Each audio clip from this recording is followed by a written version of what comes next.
নমস্কার, আমি প্রিয়াঙ্কা। নমস্কার, আমি অনির্বাণ। আমরা চলে এসেছি খবরের খিচুড়ির নতুন একটি এপিসোড নিয়ে। আমেরিকার প্রেসিডেন্ট 25% ট্যারিফ আগেই লাগিয়েছিল, এখন আবার নতুন করে 25% ট্যারিফ লাগিয়েছে। টোটাল তাহলে হলো 50% ট্যারিফ। তার ফলে টেক্সটাইল ইন্ডাস্ট্রিতে কি প্রভাব পড়লো সেটা আজকে আমরা একটু জেনে নেব। অবশ্যই এটা আমাদের জানতে হবে যে টেক্সটাইল ইন্ডাস্ট্রিতে এই যে 50% যে ট্যারিফ বসলো, তার ফলে ক্ষতি হলো, লাভ হলো না কি হলো।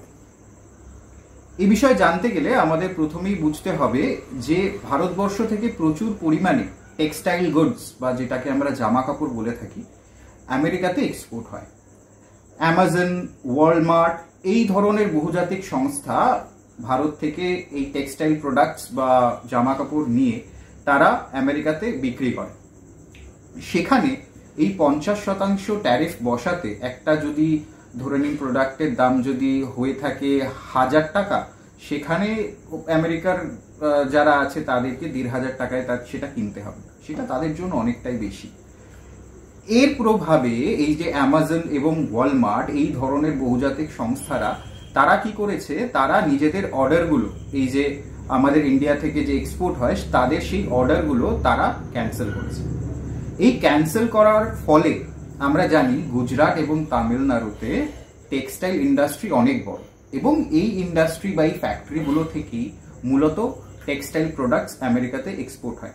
এই ওয়ালমার্ট এবং অ্যামাজন এবং আরো কিছু বহুজাতিক সংস্থা আছে, তারা এখান থেকেই জিনিসটা নিয়ে যায়। তো এর ফলে এই অর্ডারগুলো ক্যান্সেল হওয়ার ফলে গুজরাট এবং তামিলনাড়ুর প্রচুর ফ্যাক্টরিগুলো যেগুলো আছে তারা লসে রান করছে। সেই জন্য দেখা গেছে আজকে দুপুরবেলায় নিউজ এসছে যে কিছু কিছু ফ্যাক্টরি আছে যেগুলো বন্ধ হতে পারে। তো এর প্রভাবে বহু মানুষের চাকরি যেতে পারে।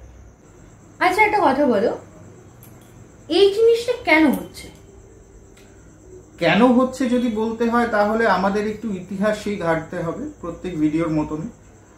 দেখো, ভারতের অর্থনীতি আস্তে আস্তে বাড়ছে, ইকোনমিক্যালি ভারত গ্রো করছে। আজকের দিনে জাপানের অর্থনীতিকে আমরা ছাপিয়ে গেছি।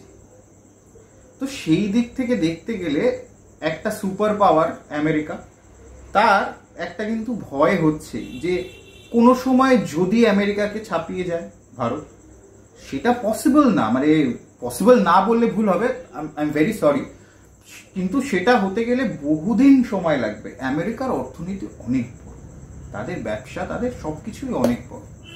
তো কিন্তু আমেরিকা কিন্তু এটা আগেও করেছে। প্রথম করেছিল জাপানের সঙ্গে।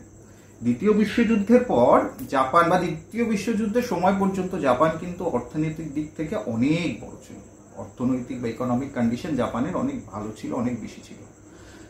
তো দ্বিতীয় বিশ্বযুদ্ধে এই যে পরমাণু বোমা আমেরিকা যখন ফেললো, তারপর জাপানের অর্থনীতি ভেঙে পড়ে এবং সেটাকে পুরোপুরি কন্ট্রোল করতে থাকে হচ্ছে গিয়ে আমেরিকা।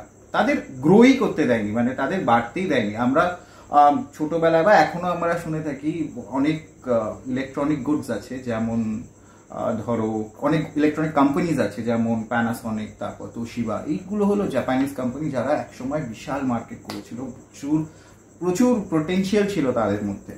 কিন্তু আমেরিকার চালে সেই কোম্পানিজগুলো বা জাপানের অর্থনীতি কিন্তু সেই যে একটা গ্রো করছিল একটা সময়, সেই মতন গ্রো করতে পারেনি।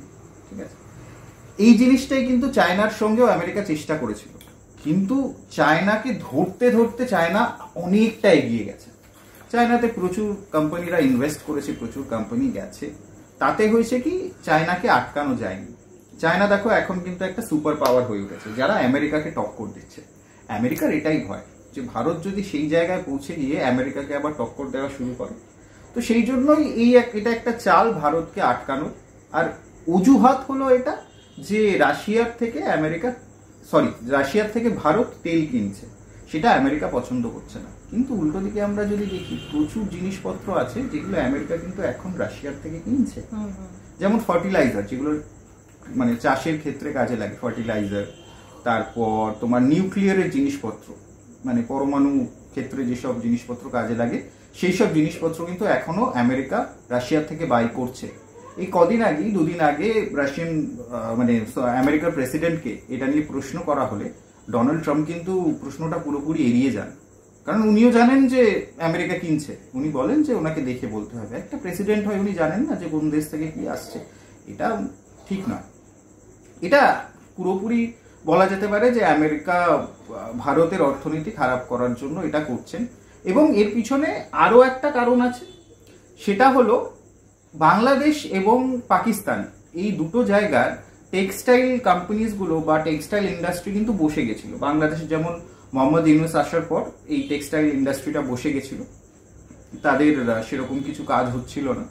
তো বাংলাদেশ এবং পাকিস্তানের অর্থনীতিকে বা টেক্সটাইল ইন্ডাস্ট্রিগুলোকে চাঙ্গা করার জন্য এই জিনিসটা কিন্তু ডোনাল্ড ট্রাম্প করেছেন। এই যে ভারতের ওপর এতটা ট্যারিফ লাগানো হয়েছে, বাংলাদেশ বা পাকিস্তানের ওপরে কিন্তু ট্যারিফ লাগানো হয়নি। তার মানে হলো এই যে ভারতের যে টেক্সটাইল ইন্ডাস্ট্রি থেকে এক্সপোর্ট জিনিসগুলো হচ্ছিল, জামা কাপড় যে যাচ্ছিল, সেটা এবার থেকে পাকিস্তান আর বাংলাদেশের থেকে যাবে। তো এর ফলে এই যে আমেরিকাতে এই যে ট্যারিফটা লাগালো আমাদের ভারতের উপরে, তো আমেরিকাতে কোনো প্রভাব পড়বে না এর জন্য? হ্যাঁ, এতে প্রভাব পড়বে। যেমন ওয়ালমার্ট এবং অ্যামাজন এরা ডিসাইড করেছে ভারতীয় প্রোডাক্টগুলো আগে কত দাম ছিল এবং এখন তাদের ট্যারিফ লাগানোর পর কত দাম হচ্ছে সেটা তারা তাদের প্রোডাক্ট ডেসক্রিপশনে মেনশন করবে। যখনই কোনো আমেরিকান এটা কিনতে যাবে তখনই তারা দেখতে পাবে যে এটা কোন পর্যায়ে চলে গেছে দামটা এবং কিসের জন্য গেছে।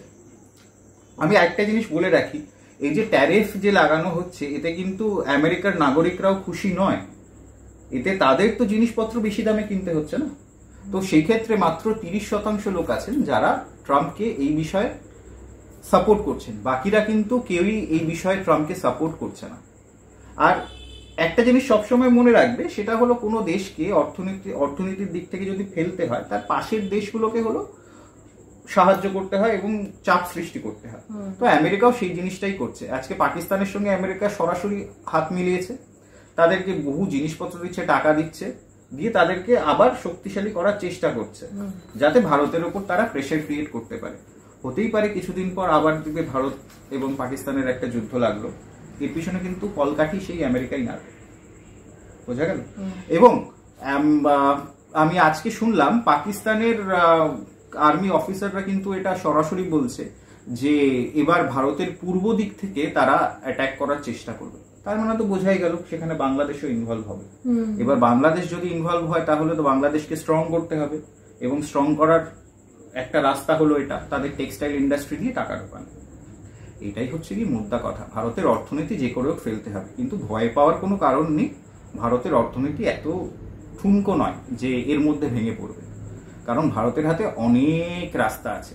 আর আরেকটা আপডেট আমি বলে রাখি, সেটা হলো ভারত কিন্তু আমেরিকার সঙ্গে যে একটা চুক্তি করেছিল, P8I মেরিটাইম পেট্রোল যে এয়ারক্রাফট আছে যেটা দিয়ে সাবমেরিন ডিটেক্ট হয় সমুদ্রতে, সেটা ভারতবর্ষ কিনতে চাইছিল আমেরিকার কাছ থেকে। সেই ডিলটা কিন্তু হোল্ডে করে দিয়েছে এই ট্যারিফ লাগার পর।